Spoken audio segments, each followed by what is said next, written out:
חברים יקרים וחביבים, השם עליכם תחיו, לאורך ימים טובים ושנים נעימים. Chers amis, nous poursuivons notre lecture du Zera Shimshon, du maître Ilus Rabbi Shimshon Chaim Nachmani, que son mérite nous accompagne et que Kozbochou il octroie à chacun le salut, la délivrance, qu'il espère et qu'Akadosh exauce toutes nos prières. Ezrenu Beshem Adonai Yosei Shamayim Vares. Nous sommes Shir Hashirim au Darush Yud Zayin 17. Le verset dit dans Shir Hashirim,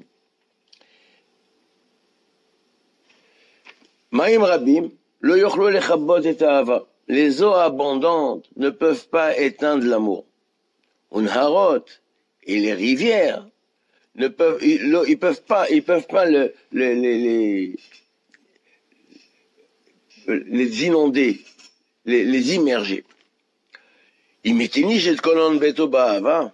Si un homme il donne toute sa richesse, toute la richesse de sa maison avec amour, Bozia Bouzulo, on peut le mépriser, on va se moquer de lui. Il sera ridiculisé. Ça, c'est le verset de quoi il s'agit. Alors, le Rav ici ramène un passouk dans Tehillim. Il y a marqué, lopado ivdeish. Un frère, lopado ivdeish. Il ne pourra pas racheter un homme. C'est-à-dire, l'un, il ne peut pas agir sur l'autre. Caché. C'est-à-dire, le pasteur qui dit un frère. Il ne peut pas racheter qui? Un homme. De quel homme il s'agit? Un frère. Alors, c'est un frère avec un frère. Pourquoi il dit, lopado ivde ach? Qu'un ne peut pas racheter l'autre.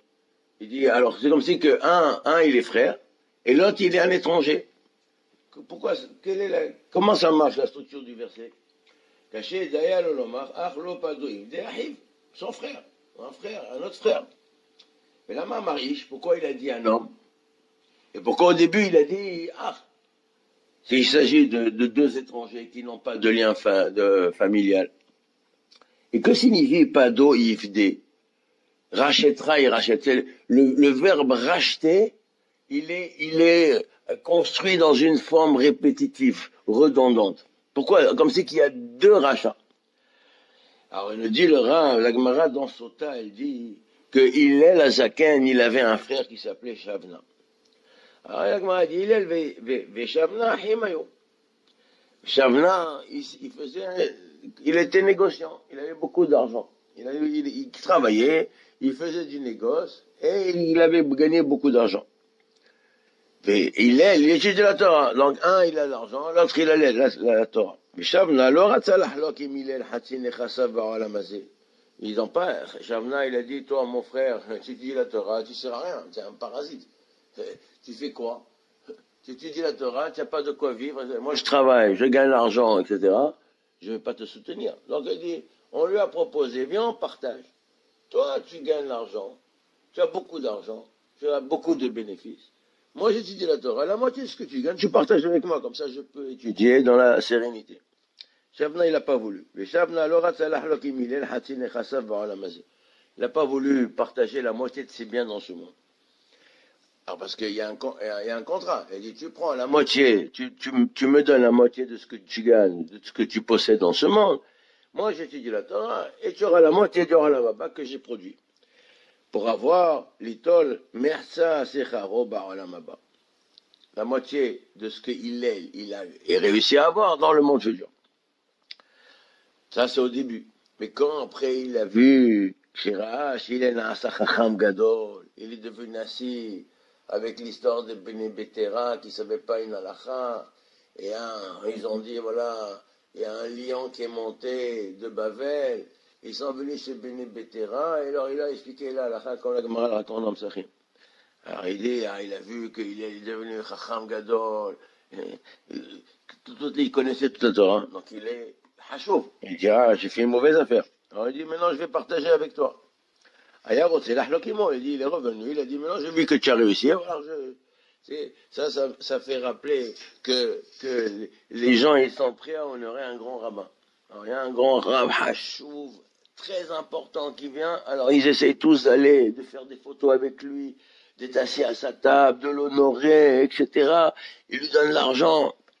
ils sont mitrabdim, ils font le kavod à la Torah, mais en vérité, ils font au kavod au grand chacham.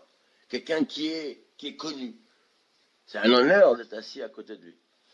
Mais est-ce que ces gens-là, ils font l'honneur au petit étudiant qui est anonyme? Ils font kavod à Torah, fait kavod au petit étudiant, au petit chacham, petit étudiant, petit kolelman, insignifiant, au petit bachour de la yeshiva qui consacre son temps à étudier la Torah. Fais le kavod quand il est petit, parce que même ce grand chacham, là, lui aussi, il était un insignifiant, il était un anonyme dans le Beth Midrash. C'est seulement après qu'il est devenu chacham. Il dit non, les gens, ils veulent faire le kavod quand le personnage, il est grand, honorable, il y a une foule qui marche avec lui. Mais quand il était au départ un anonyme, il ne veut pas lui faire kavod. Et Chacham, on va dire la chose, il a raconté une histoire terrible à ce sujet. Rabbi Yitzhak El-Hanan Spector, un des grands poskéas d'or du 19e siècle. Il était à l'Eshiva de Kovno et sa mère, elle était almana, elle était pauvre. Et il faisait un froid, en hiver, il faisait un froid terrible. Et il avait les chaussures déchirées. Et tellement qu'il avait froid, il ne pouvait pas étudier. Imaginons la Yeshiva en 1880 ou 1870, les moyens qu'ils avaient de chauffage, etc. Donc il faisait froid. Et il avait les chaussures ouvertes et il avait très froid, il ne pouvait pas étudier. Alors il était jeune, il avait 14 ans, 15 ans.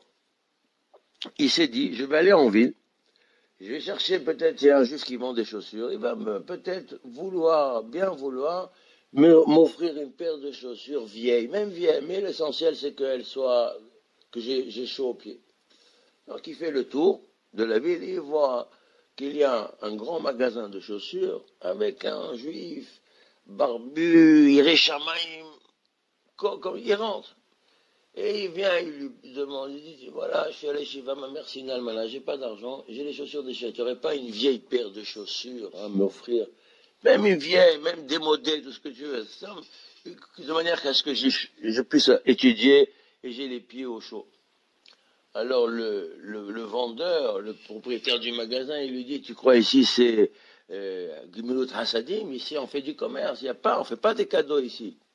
Et il l'a renvoyé. Bon, l'histoire s'arrête là. Rabbi Yitzhak El-Hanan, déjà à l'âge de 18 ans ou de 19 ans, quelques années après, il était connu comme Gadol Ador, Gadol Aposkim de sa génération. Il avait déjà écrit plusieurs livres, donc il était connu. Et il y a des affiches dans la ville où, voilà, va venir le grand Rav Yitzhak El-Hanan. Il va éditer un livre, ceux qui veulent participer à l'édition du livre, ils viennent, ils prennent rendez-vous avec le Rav et qu'ils apportent leur participation. Donc le Rav, il est assis dans un bureau et les gens ils rentrent. Et ils font la queue. Un grand Rav comme ça, c'est un honneur de lui donner de l'argent. Donc ils rentrent. Les gens ils rentrent, chacun il donne 30 roubles, 100 roubles, je sais pas, chacun il donne son obol. À un moment donné, il y a un monsieur qui rentre, il s'assoit, il dit Shalom Aleichem Rabbi, il s'assoit. Et le Rav, il lui dit, tu ne serais pas vendeur de chaussures? Il lui dit absolument. Il dit, tu viens pour quoi faire? Il dit, je viens donner 300 roubles. Pour l'édition, le Rav, il fait le livre. Il lui dit, le Rav, il n'a pas besoin de ton argent. Il dit, je vais te rapporter à ton souvenir une histoire. Alors il lui raconte que c'est lui, il est venu lui demander une paire de chaussures et il lui a envoyé balader. Il lui dit, tu sais quoi, toute ma Torah que j'ai appris et que j'ai édité, que je ferai, tu aurais pu l'acheter pour une paire de chaussures. Mais tu as raté le moment opportun où tu pouvais acquérir toute ma Torah. C'était avec une paire de chaussures. C'est au moment où je suis venu, j'avais 14 ans, je suis venu te demander, s'il te plaît, donne-moi une paire de chaussures. Offre-moi une paire de chaussures pour que j'ai chaud aux pieds. Là, tu as raté le coche. Ton argent, j'ai pas besoin. Il y a la queue dehors. J'ai plus besoin de ton argent. Je peux pas. Tu as raté. Donc, qu'est-ce qui a marqué ici? Il dit, Rav Ovadia, il dit, c'est ça, l'honneur des grands rabbins. Mais l'honneur du petit Bachot, qui a les pieds, les chaussures déchirées, qu'il étudie la Torah, Be'amal, Be'mesirut Nefesh, et Be'omek. Il a 14 ans, mais c'est déjà un Rabbi Tzhak el-Hanan. C'est déjà ce Gadol Ador, Rabbi Tzhak el-Hanan Spector. Donc, comme quoi, il faut pas honorer Hillel, c'est ce qu'il a dit. Il dit, il faut pas honorer Hillel quand il est Hillel Azaken. Quand il est le petit Hillel, quand il est un insignifiant dans le Beth Midrash. T'as raté le coche. C'est ce qu'il dit ici. Regardez ce qu'il dit de terrible. La Gemara, qu'est-ce qu'elle dit? Quand Shavna, il a vu, Basov, chez Hillel, Na'asa Chacham Gadol, quand Shavna, il a vu que Hillel, son frère, il est devenu Gadol Ador, il a dit, maintenant, je vais te donner tout. Je vais te donner même plus que la moitié. Yatsa bat kol ve'amra, et c'est à ce moment-là qu'une voix céleste est sortie, s'est fait entendre. Imeteni shet kol hon beto ba'ava, bon c'est bouzoulo. Si un homme, il donne toute sa fortune pour l'amour, on va le mépriser, on va le rejeter. Bon c'est bouzoulo. Imken, Shavna mikre ish. Alors, donc, imiten ish shet kol hon beto. Qui c'est ce ish-là? Ish, c'est Shavna, mais c'est en vrai, c'est son frère. Il dit non, puisqu'au départ, il était son frère. Mais quand lui, il était un insignifiant dans le Beth Midrash, Shavna, il n'a pas voulu l'aider. Il s'est fait un étranger. Bon, son frère, c'est plus son frère, c'est un étranger. Moi, je te donne pas. Je partage pas avec toi la richesse. Donc, il l'a considéré comme un étranger. C'est ça ce qu'il dit. Imiten ish et kolon beto. Qui c'est ce ish? C'est celui qui s'est éloigné de la fraternité, il est devenu un étranger.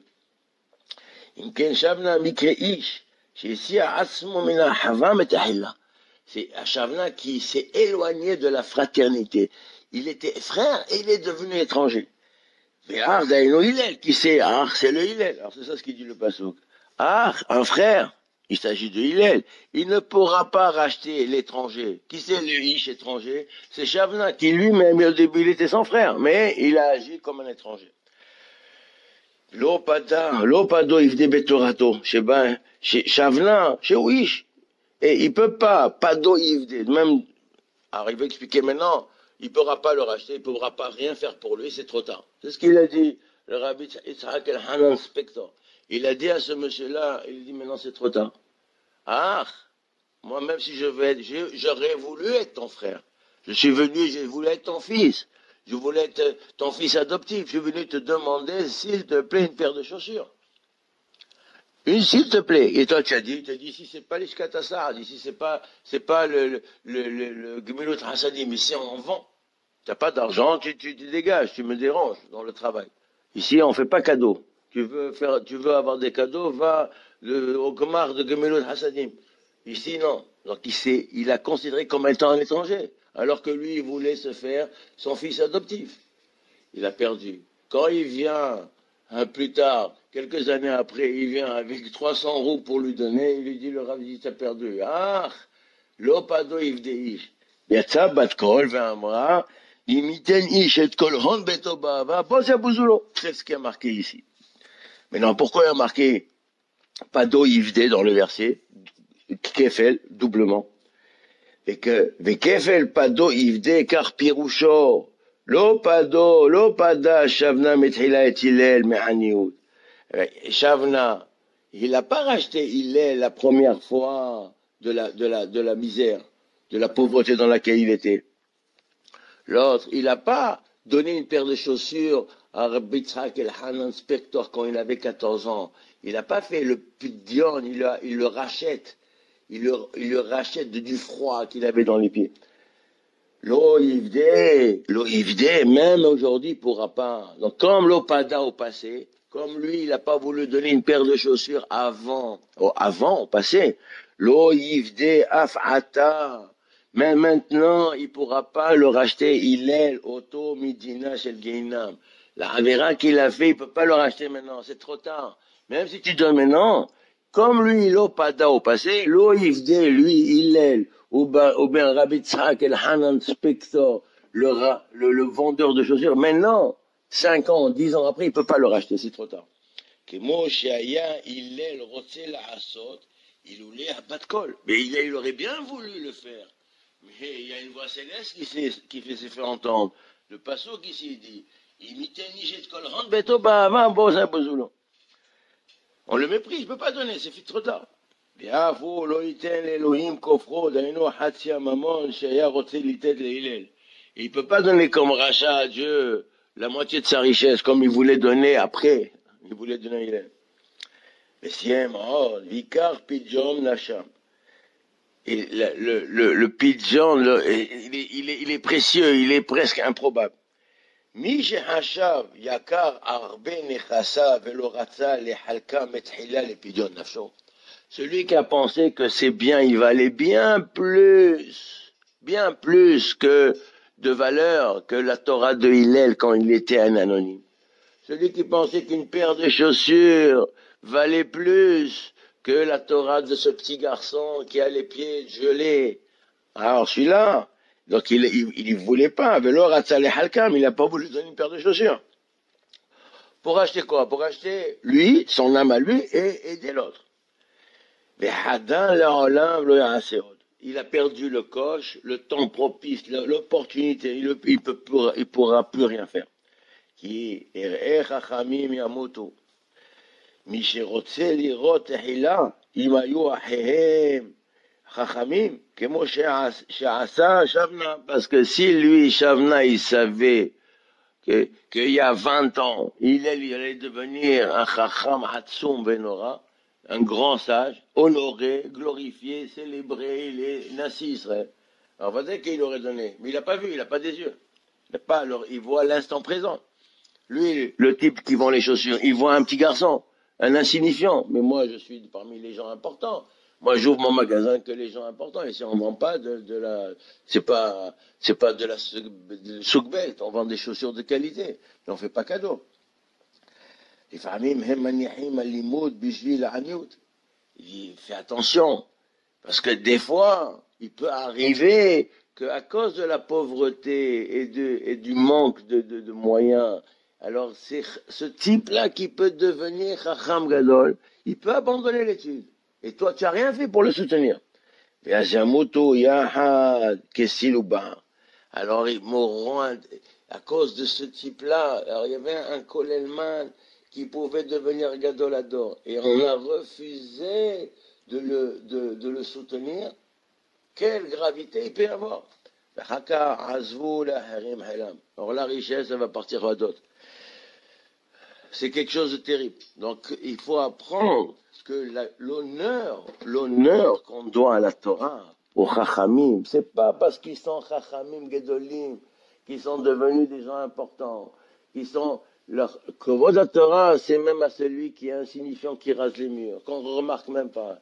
On sait qu'il est Chacham, honore-le. Je parle pas devant lui. Je l'honore. Comme il dit Tomer Deborah, Rabbi Moshe Cordobero, à ce Chacham-là, il faut mettre en œuvre, tout mettre en œuvre pour qu'il puisse persévérer, qu'il puisse grandir dans la Torah, de dispenser de tous ses soucis de matériel pour qu'il puisse réussir dans l'étude de la Torah. Mais malheureusement, on n'a pas la vision, on ne se projette pas que le fait que quelqu'un il est dans un Beth Midrash, un anonyme dans un Beth Midrash, il est chaque fois Balimud Bira, Be'ava, avec Atmada, Atsuma, et il étudie avec une intelligence parfaite, il comprend bien, il est Mehadesh Hidoshim, il innove des Hidoshim. C'est quelque chose, il fait jaillir la lumière dans le monde. Si on veut honorer la Torah, c'est cela qu'il faut honorer. C'est facile d'honorer, c'est facile. D'ailleurs, je pense que les riches, quand ils voient un grand rave, ils s'approchent, ils honorent pas le rave, ils sont heureux par la présence du rave. C'est pas qu'ils viennent faire kavod. Ils utilisent l'argent pour eux. Ils ont de l'argent, c'est pas un problème. Donc ils vont donner de l'argent à l'institution de ce grand rave-là pour s'honorer, pour être présent, pour être à côté de... Alors regardez, moi je suis à côté du grand rave.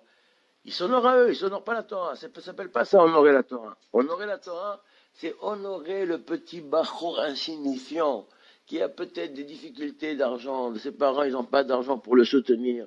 Il n'a pas le havraire qui a rien dans le frigidaire. Il a des enfants, il étudie la Torah Bahaniout, il a rien. Vous ouvrez le frigidaire, il a rien. C'est celui-là qu'il faut honorer. C'est pas les grands rabbins, c'est pas si d'honneur les grands rabbins. C'est ça, Shavna, c'est un enseignement percutant d'une puissance exceptionnelle. Ça, c'est la vie. Celui qui soutient la vie, comme il y a marqué, Et haimhi lama hazikim ba. C'est un arbre de vie pour celui qui s'y accroche. Alors on comprend le passouk, le sens littéral. Et haimhi, la Torah est un arbre de vie, lama hazikim ba. C'est comme hazikim ba, ceux qui soutiennent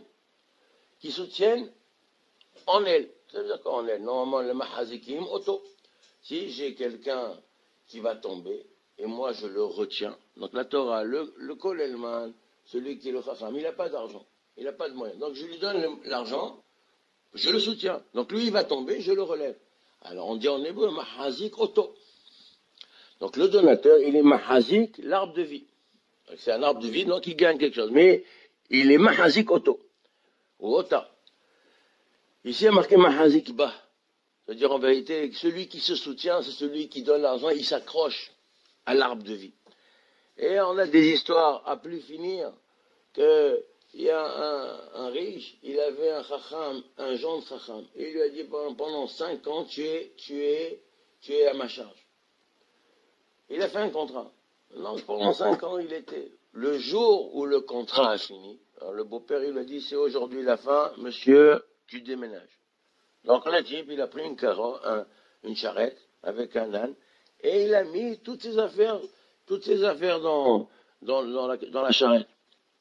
Il a commencé à aller ailleurs. Il a monté sa famille dans la charrette, et il a commencé à sortir de la ville. Il a fait 2 kilomètres, 3 kilomètres, tout d'un coup, il voit quelqu'un qui court derrière. Il dit, reviens. Il dit, qu'est-ce qui se passe? Il dit, ton beau-père, il est mort. Ça veut dire que tout le temps où le beau-père il subvenait aux besoins de son gendre qui étudiait la Torah, c'est pas le beau-père qui donnait la vie au gendre. C'est le gendre qui faisait que le beau-père y vivait. Dès que ça s'est arrêté, le type, le Midat a dit, il est tombé, il est mort à la Makom. Nora Vayom. Et c'est ça ce qu'il veut dire. Et haimihi la mahazikim ba. Le Etz Haim, il est pour le donateur qui s'accroche à la Torah. C'est lui qui tombe. C'est pas la Torah qui tombe. C'est lui qui tombe. Et s'il donne l'argent à ce havraire, c'est facile, je le dis encore, c'est facile de donner aux grandes institutions, quand il y a un grand rave, des gens importants. Mais donner aux petits havraires insignifiants, aux petits bachours anonymes. C'est ça, honorer la Torah. Et c'est non seulement dans l'argent, mais dans l'encouragement, le dit Omer Déborah. Et il dit, c'est important ce que tu fais. Le monde, il tient sur vous. Vous, les blés Torah, le monde, il tient sur vous. Pas les grands raves, les petits, les insignifiants, c'est ceux-là qui tiennent le monde. Celui qui a le mérite, qui a les moyens, alors il choisit un Avrer Bentovim, c'est-à-dire Avrer Bentovim, un Kolelman, et on sait qu'il étudie Bemserot Nefesh, qu'il est Mehadesh Hedushim, il est Shakou Abalimot, c'est quelqu'un d'exceptionnel.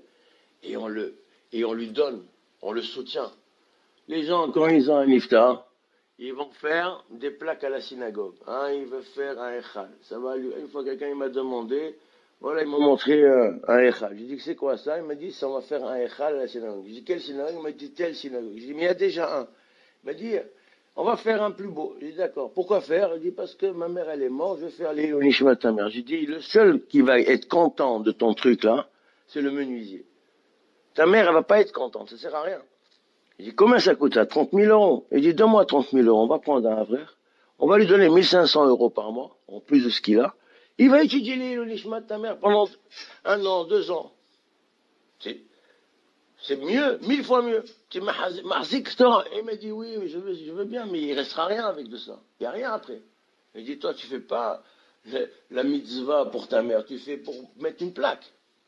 Alors, mets une plaque. J'ai donné 30 000 euros, vrai, il a étudié. Mets une plaque à la synagogue. Il dit, monsieur tel Yaakov, il a donné l'Ilou Nishmat de sa mère 30 000 euros au lieu de faire le Echal, et il a donné à un frère 30 000 euros pendant tant de mois pour que les Havraires ou 2 Havraires, ils étudient l'Ilou Nishmat sa mère. Ça, c'est une plaque. Tu as fait une plaque. C'est ça la Hazikut Torah. Parce qu'après, c'est trop tard. comme il dit le passo, qui imiteni chet kolon betoba, va bon, ziabouzulo. C'est trop tard.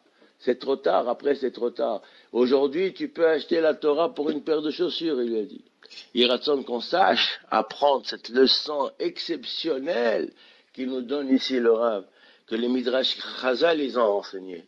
Et ayant à l'esprit cette idée, cette image, cette histoire que Rav Ovadia Yosef il a raconté, que sur El Itzhak El Hanan Spector, que le bonhomme il aurait pu acheter toute la Torah de ce maître illustre avec une paire de chaussures. Baruch Adonai Le'olam, Amen ve Amen.